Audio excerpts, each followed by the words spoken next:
during squads. So the Lucina going to be coming out. We got a little bit of Awakening versus Fates. Tell me in chat which one you enjoyed more, and there is a correct answer. So we've seen a huge resurgence of Corrin since the incident, of course. A lot more Corrin just at every local level right now. 3 Corrins in top 64. Yes, the quite a time in late stage Ultimate, I would but say, there's too. one less Corrin on this stage at the moment, as Spoop going to convert that into an early stock against Foxtrot. Yeah, and Foxtrot is looking good after coming off the Angel platform here. I see multiple people saying Fates in chat. Let me just say, I could not be more disappointed. You big Fire Emblem guy, then? I have played every single Fire Emblem game more than once, and Fates is the worst one. Oh, no. It's still a good game.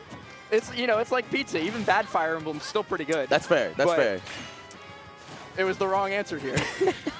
And as we can see, Spoop demonstrating Awakening superiority as they've got a pretty significant lead over Foxtrot at the moment in game number 1. Yeah, Foxtrot is just not able to capitalize off the NA punishes here. Again, another one unfortunately missed. And finally, that up air going to be taking a stock. 62% though, there's a little bit of hill climb. I know chat Foxtrot is trying to bait me now. Good God. Somebody saying Conquest has the best gameplay in the series? Bro has not played, bro has played Fates, Awakening, and 3 Houses, and that is it. Play more Fire Emblem games. Ooh, no. And just catching Dare with F smash, going deep out there, had already burnt their air dodge, I believe. Yep. So was just, colloquially, dead. Yeah, that's just a rough spot to be at here. And Foxtrot, again, just having difficulties winning these neutral exchanges and capitalizing off of any openings that they get. And Spoop doing such a good job snuffing them out. Oh, that was weird. Yeah. A little bit of a weird interaction. An odd sequence there, but Spoop not really going to let it shake them all that much as they just continue to push the advantage. Now hopping up onto that platform, catching a fair on the landing Corrin. That is one of the few times where like you can like absolutely just do whatever you want to Corrin. Yep. When they're either coming down from a pin or in the end lag of pin there. Like you have to catch them after they're flying, but before they can cancel out of it. But Spoop's been doing a pretty good job of it. Oh, but it happens to everybody at least once per set with a good Corrin. Yeah. Happened to you. Got it out of the way early, especially when you have a good lead. Now going to be looking for the punish on ledge. Rising there too does not connect, which definitely would have been able to set up for another back air off stage to close the game. It's kind of interesting that pin didn't even hit the shield at the time there either. Going to be canceling out of the pin, trying to get another opening here, but the platforms are just not lining up for Foxtrot, unfortunately. And stuck on ledge again. That back air going to be finding its mark and not quite taking it, but this is still a really rough spot to be in. F-throw puts Spoop off stage. I'm waiting for the insta-pin 2-frame, because even at this percent, insta-pin 2-frame very well could be the end of the game, and Spoop could find themselves a game down in a series that they've been winning the entire time if they're not careful. And Spoop understands that. Though. Definitely playing safe. Oh, no. Okay. Hate to see it. Hate to see it end like that, but it's still the expected outcome based on how that game was going. Foxtrot, though, was slowly bringing that back as time progressed. So I think going into game number 2, Spoop has to be careful.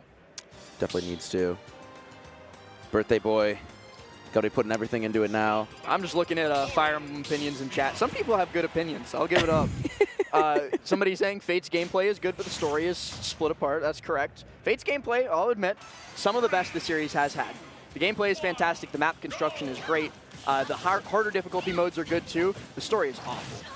Just absolutely terrible. It's rough when you have games with like a poor story, but you love everything else about it. Well, I play games, like I love story games. But most often, like especially strategy games, I play strategy games for the difficulty. Yeah. Because I enjoy it. I lose a lot, but I enjoy the process of like losing and learning. And so like when a game is really like it's hard but for the wrong reasons, that just makes me sad.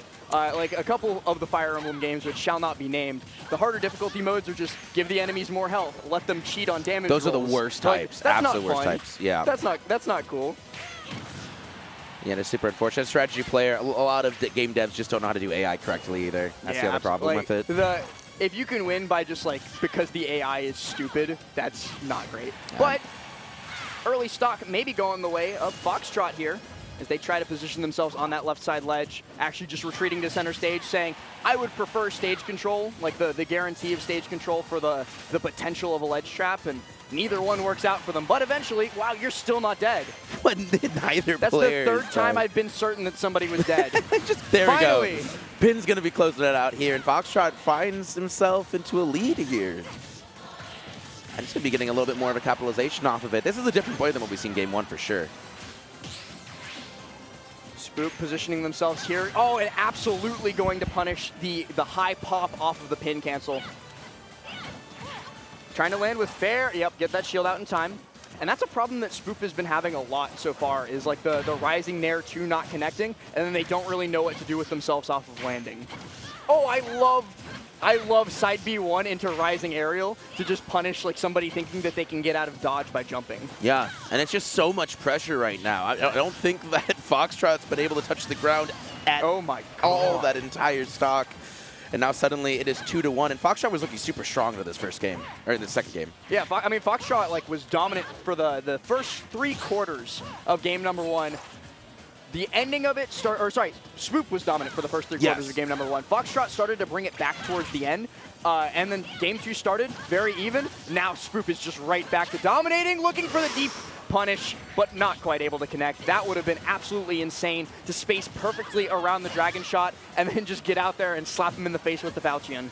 A little bit of extra damage with that up B. I thought you might have not been prepared for it. All right. Goes for the A little second bit one, much. just going to be losing the stock for it. But still a huge lead here last. And looking for the finishing blow, it's instead jab 1 from Foxtrot to set up for a quick little aerial combo, 31% on the board. Could be turned into a lot more if Spoop doesn't get their feet underneath them, but they do. 154, Corrin with full rage. This could get dangerous if you are off stage and have to deal with Instapin. Uh-oh. As soon as I said it, the position arise. This is exactly the same situation that we saw in game 1 too. Spoop able to close it out, but it was still very scary at that point.